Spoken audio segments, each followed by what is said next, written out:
Laeta dies mani lucis, non ad sferens novae lucis, hodie colitum, unc peccata morientis, admiremur ascendentis, patriarches Begiae. Welcome back to my channel. Today is March 21st, 2024. On the Benedictine monastic liturgical calendar, today is the feast of the passing or transitus of our Holy Father Saint Benedict. The chant that opened this video is taken from the sequence for today's festive Mass. It may surprise you to hear such a joyful sounding chant for today, which commemorates the death of someone. For monastics and many Christians, death is the passage into eternal glory and victory. Today marks the victorious entrance into the kingdom by one who completely dedicated his life to the Lord by spending this life guiding others on the way to eternal life by his teaching and example. Today also marks a sad anniversary for me. 5 years ago, my Canon 603 Hermit Vows expired. It was not my desire to discontinue on that journey, but I had previously been informed that the Archbishop was not interested in allowing me to continue, so I did not request renewal of my vows. On March 19th, 2 days before, I posted a video explaining what was about to take place. Here is an edited version of the video. I will offer my reflections and comments on the other side. This is probably the most painful vlog that I have posted so far.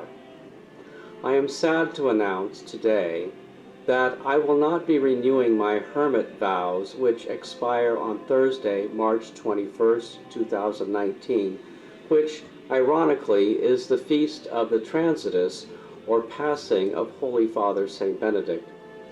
This does not mean that I am abandoning my monastic vocation, but that it will be taking a different path than what I previously envisioned.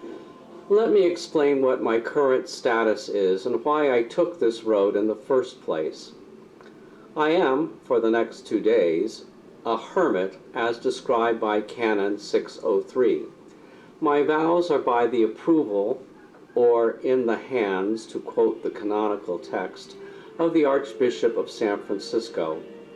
The late Sister Wendy Beckett was such a solitary. I have been renewing these vows yearly and sometimes semi-annually since September 3rd, 2011.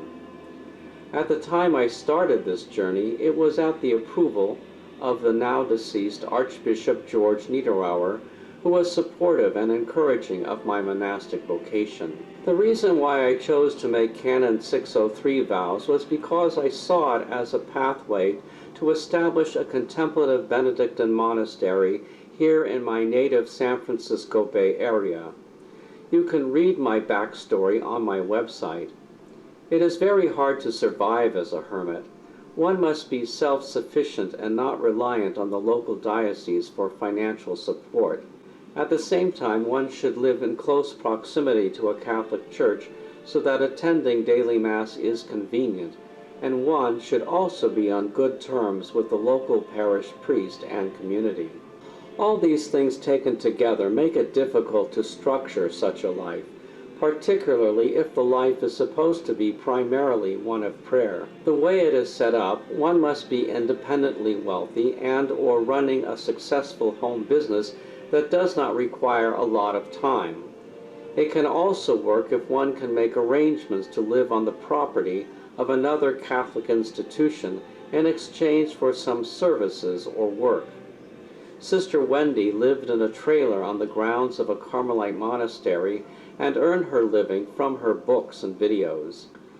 Financial woes dogged me from the beginning, and I have been unable to settle into a situation where I could afford to properly and suitably house myself without serious financial difficulties. To make a strong foundation for this lifestyle, there is also the problem of continued support and encouragement by the local ordinary.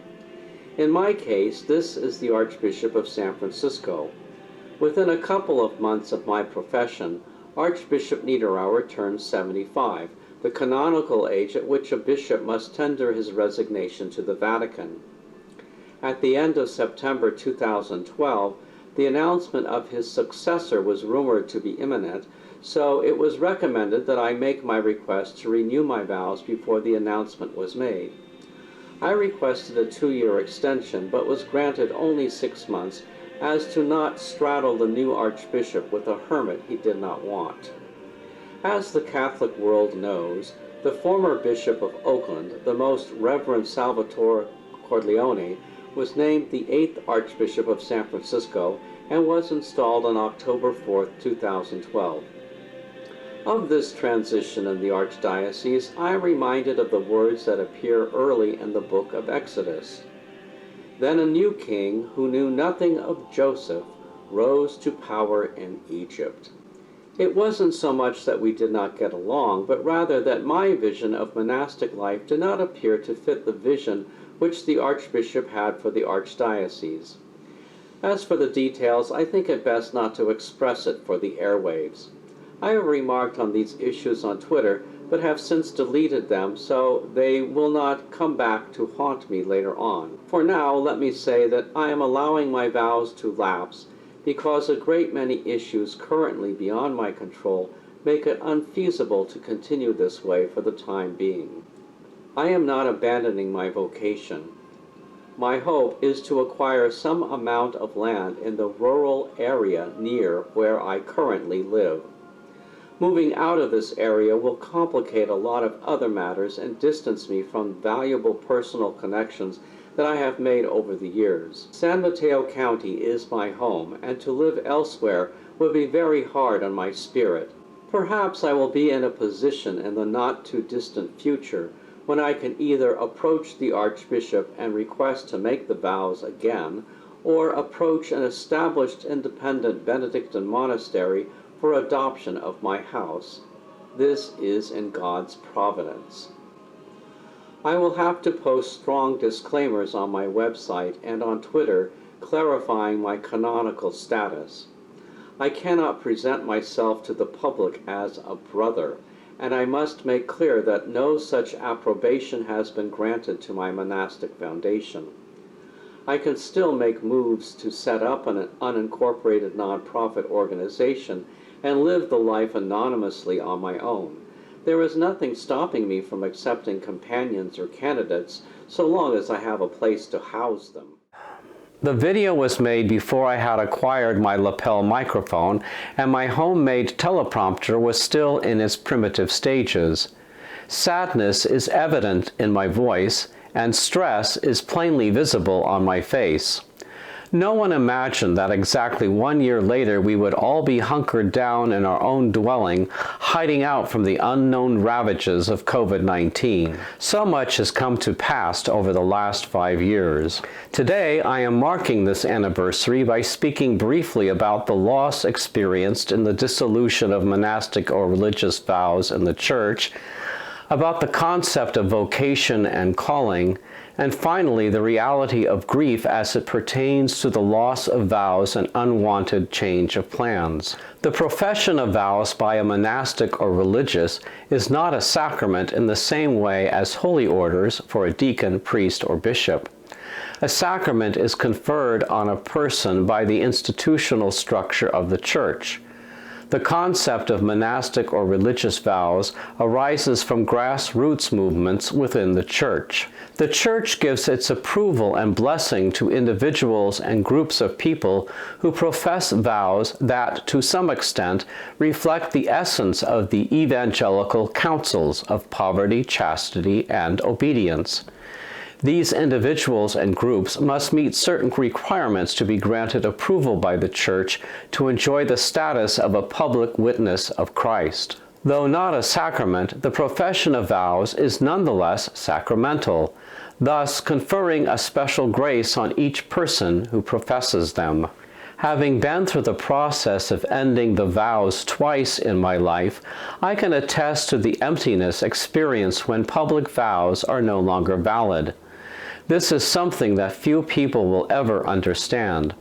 What I experienced for several months afterwards was not unlike the heaviness I felt following the death of my father 2 years earlier. No one was available to condole with me as I went through this darkness. It is important for me to speak of the notion of a calling or a vocation. Many people have taken an all too pragmatic view of my life journey. Although Twitter, now known as X, and now Threads, have become my sole support and means of interpersonal interaction, I have come to say as little as possible and suppress more and more what I am feeling or experiencing. Folks are eager to offer a fix for my difficulties and inundate me with advice.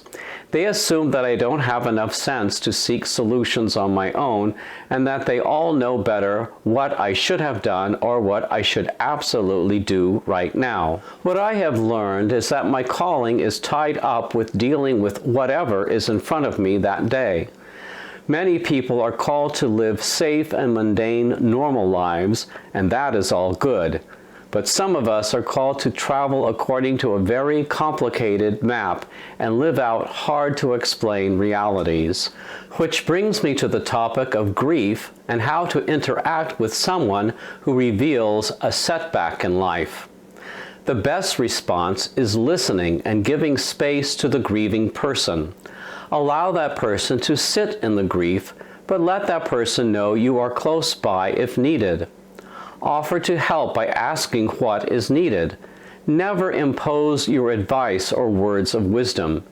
Pay attention to what the person is saying and not to what you think you should say back. If you are finding it hard to understand why the person is upset over something you do not understand, do not minimize or correct that person's perceptions. This is not the time to say, "Cheer up," or "Things can't be that bad," or "Others have it harder than you," or "Why should that bother you?" Chances are that if you are watching this video, you cannot understand one experiencing the loss of monastic or religious vows. So don't try to concoct a pious platitude to fit the situation. It is best to say, "I am sorry. Is there anything I can do?" and offer your prayers. Less is more. Empathy is when you allow the other person's grief to touch your heart. The grief only needs to touch you. It doesn't have to devour you. The other person needs to understand that you are in his or her corner. That is all. You can help me by subscribing to my channel, giving my video a thumbs up, and sharing it with others. I do have a GoFundMe campaign available to assist me in making these videos. The link is provided in the description below. Thank you for watching, and peace be with you.